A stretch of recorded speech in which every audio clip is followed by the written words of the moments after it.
இயேசுவினுடைய அன்புக்கு அளவே இல்லை. அதுதான் வீதி என்று பாராமல், தேர்வு என்று பாராமல் இயேசு பற்றி சொல்ற காரணம் என்ன தெரியுமா? அவர் மாறாத அன்புங்க. உனக்காக எனக்காக நான் ஜீவனை கொடுத்தார், உனக்காக எனக்காக கல்வாரி சிலுவை சுமந்தார், உனக்காக எனக்காக எவ்வளவு அடிகள் பாடுகள் பட்டாருங்க. அதுதான் இயேசு பற்றி சொல்ல வந்திருக்கிறோம். ஒரு கடவுளாய் இருந்து மனிதன் அவதாரம் எடுத்து இந்த பூமிக்கு வந்த காரணம் என்ன தெரியுமா? உன்னை ஆசீர்வதிக்கும்படியாக, உனக்கு சுகம் கொடுக்கும்படியாக, உன் சாபத்தை பாவத்தை போக்க முடியாத என் ஆண்டவராக இயேசு கிறிஸ்து இந்த மனிதன் அவதாரம் எடுத்து உனக்காக எனக்காக இயேசு வந்தாருங்க. பாருங்க, என் ஆண்டவராக இயேசு கிறிஸ்து சொல்றார், வருத்தப்பட்டு பார சுமக்கிறவர்களே நீங்கள் எல்லாரும் என்னிடத்தில் வாருங்க. இந்த உலகத்துல வருத்தம் என்று யாருன்னா சொல்ல முடியுமா? பணம் உள்ளவங்க, பணம் இல்லாதவங்க, சின்னவங்க, பெரியவங்க, எப்படிப்பட்ட வசதி வாய்ந்தவங்களா இருக்கட்டும், வருத்தம் இருக்கும். கேட்டா சொல்லுவாங்க, என் கணவர் சரியில்லை, என் பிள்ளைகள் சரியில்லை, என் பிள்ளைகள் வேலைக்கு போகல, கடன் பிரச்சனையா இருக்குது, நல்ல ஒரு வீடு வாங்க முடியல, ஏதாவது ஒரு வருத்தத்தை சொல்லுவாங்க. ஆனா என் ஆண்டவராக இயேசு கிறிஸ்து உன் துக்கத்தை சந்தோஷமாய் மாற்றுகிறவர். இந்த பூமியில என் ஆண்டவராக இயேசு கிறிஸ்து அநேகர் அற்புதம் செய்தார். பார்வையில்லாதவருக்கு பார்வை கொடுத்தார், நடக்க முடியாத சப்பானை நடக்க வைத்தார், பேச முடியாத ஊமையை பேச வைத்தார். அதுதான் வீதி என்று பாராம இயேசு பற்றி சொல்றோம். உலையான ஸ்டேட்ல இருந்து எங்களை தூக்கி எடுத்தாருங்க. நான் பெற்ற சந்தோஷம், சமாதானத்தை நீங்க பெற வேண்டும்.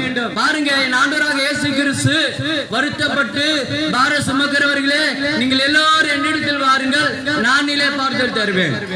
இலை பார்த்தல் என்பது நீ தேட சமாதானம், நீ தேட நிம்மதி, சந்தோஷத்தை நீ காசு கொடுத்து வாங்க முடியாது.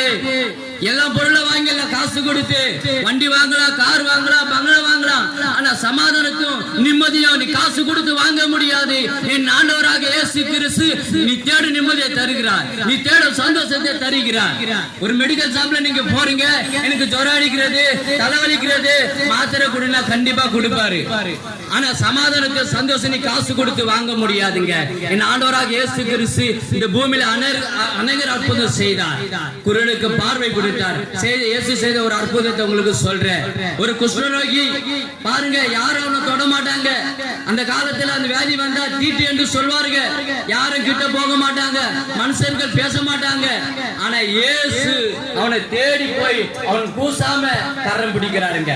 கரம் தொட்ட உடனே பாருங்க, அந்த குஷ்டரோகி அவனுக்கு சுகம் கொடுத்தார். மனுஷன் தொடவே இல்லை, எல்லா மனுஷர்கள் வெறுத்தாங்க, தள்ளினாங்க, ஒதுக்குனாங்க. ஆனா இயேசு பாருங்க அவனை தொட்டு சுகம் கொடுத்தார். அதுதாங்க இயேசு பற்றி சொல்ற. அவர் அன்பு உள்ளவருங்க, அவர் அன்பு மாறவே மாறாது. இப்ப நல்லா பேசுற மனுஷருடைய அன்பு மாறும். அது கணவரா இருக்கட்டும், மனைவியா இருக்கட்டும், பிள்ளைகளா இருக்கட்டும், அது எப்படிப்பட்ட நபரா இருந்தாலும் எல்லாருடைய அன்புக்கு ஒரு வேஷம்